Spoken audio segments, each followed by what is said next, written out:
Hello, I'm doing a little video of myself because I've got a little bit of news, and I thought the best way to tell everybody about it is to just put it on Facebook. Anyway, here we go. I've had a few problems recently swallowing, just a little bit of difficulty when the food gets past my throat and into my food pipe. So I've been to the doctor. Couple of appointments later, they're sending me to the endoscopy unit in the Countess of Chester, aren't they, to have a little look down to see if there's anything in there. So sure enough, a week last Friday, I'm at the endoscopy unit with David, and they're going to put this camera down my throat to have a look. I said to the doctor before he did it, if you see anything in there, will you tell me what you find? And he said, yes, I will. Okay. They give you a sedative to knock you out. And so after that, before I know what's happening, they're saying, oh, it's all over now. Great. Come and I'll take this needle out, and the doctor will tell you, the results of your endoscopy. Oh, that was easy. Didn't even notice it happening. And so we're walking down the corridor, picked David up on the way into this little room, and they shut the door, and then another nurse comes in, and then I'm thinking, ooh, they don't sit you down, even though I'm still a bit woozy from the sedative, and the alarm bells are going off. I'm thinking, they don't do this to tell you that everything's okay. And then the endoscopy doctor comes in, sits down, yeah. Bad news, I'm sorry, I found a tumour in there, in your food pipe, in your esophagus, and it's reaching into your stomach as well. So we're going to have to deal with that, a lot of treatment ahead. But before we start, so obviously thinking, oh shit, I've got cancer. Before we do that, we need to make sure it hasn't spread out to your other organs, and it's even worse news.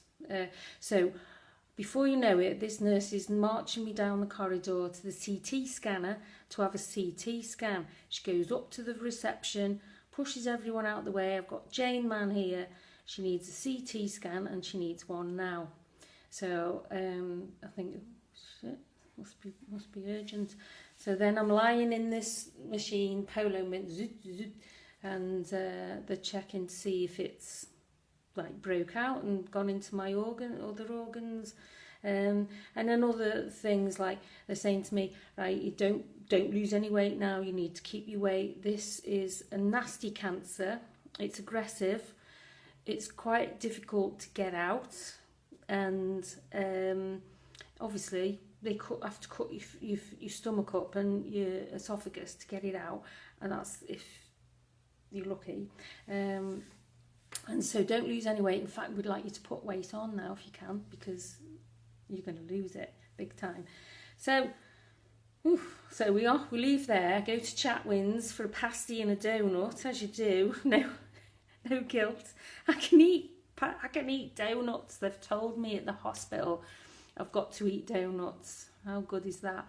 And then later on in the day, we're having a walk down to Boots to get some tablets that they said I've got to start taking.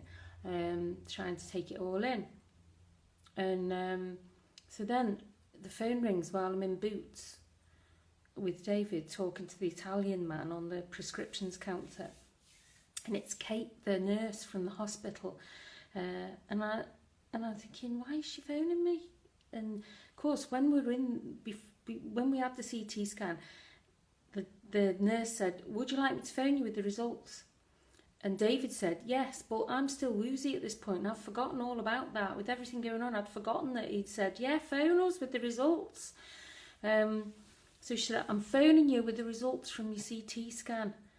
And I thought, oh, okay, yeah. And she said, well, the good news is there's no sign of this cancer in your liver and your lungs and all the other sloppy bits inside. And I thought, oh, great, fantastic.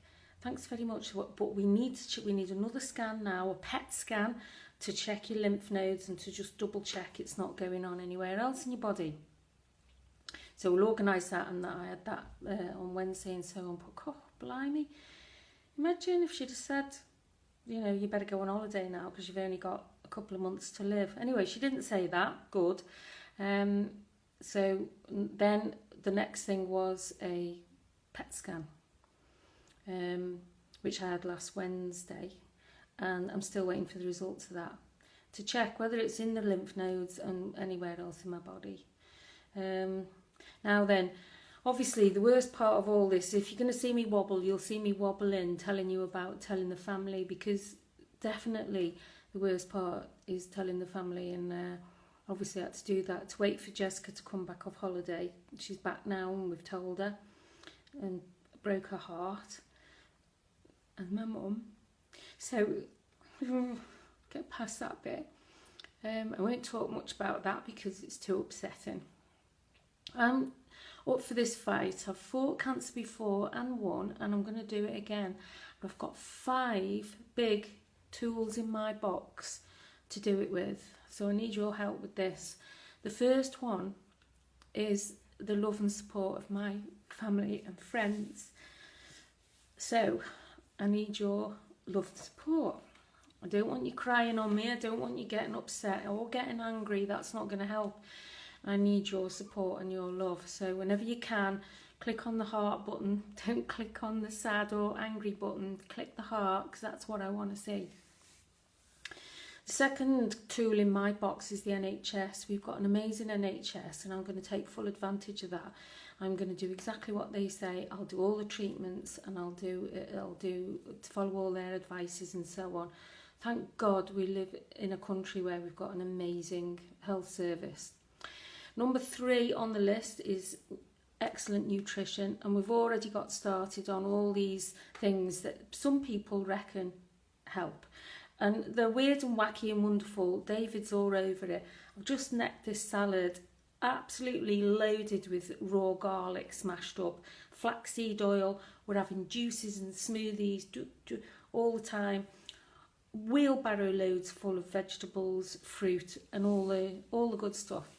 Nutrition. Fourth one, exercise. I've got to be fit. Now, for a while, I've been neglecting my fitness in favour of photography, but that's about to change. I'm going to switch it around and do more fitness. Ben Collins down at New You Fitness, he's on my side already. I told him all about this yesterday. And Ben, thank you, Ben, is on my team. And I'm going to get fit in order to fight it. Before, now, during, and hopefully after, to stay fit. And last but not least, 5th item on my agenda is a positive mental attitude. That's what I'm going to maintain throughout. That's what I need. I need an intellectual and structured approach to things. I like to break things down and attack them positively and intellectually. I'm not just going to roll over and start crying and expect someone to come along and pick me up and put me back together again. I'll do as much as I can to help myself, and that involves being positive. So that's it, 5 things, and I'm hoping you'll be on my team. If you've listened to this so far, then hopefully you're one of the people who's going to start clicking the love button and sending me some support. So game on. Thanks for listening. That's the news, and hopefully, if you know, tell people. I don't mind. Cat's out the bag now. I've got this horrible cancer. Oh yeah, some statistics I didn't tell you. Worst case scenario, 4% chance of living just a few months. If this thing's leaked out into my body, it's not much hope. Best case scenario, chemo, big surgery, 10 hours, intensive care, all sorts of rubbish. More chemo.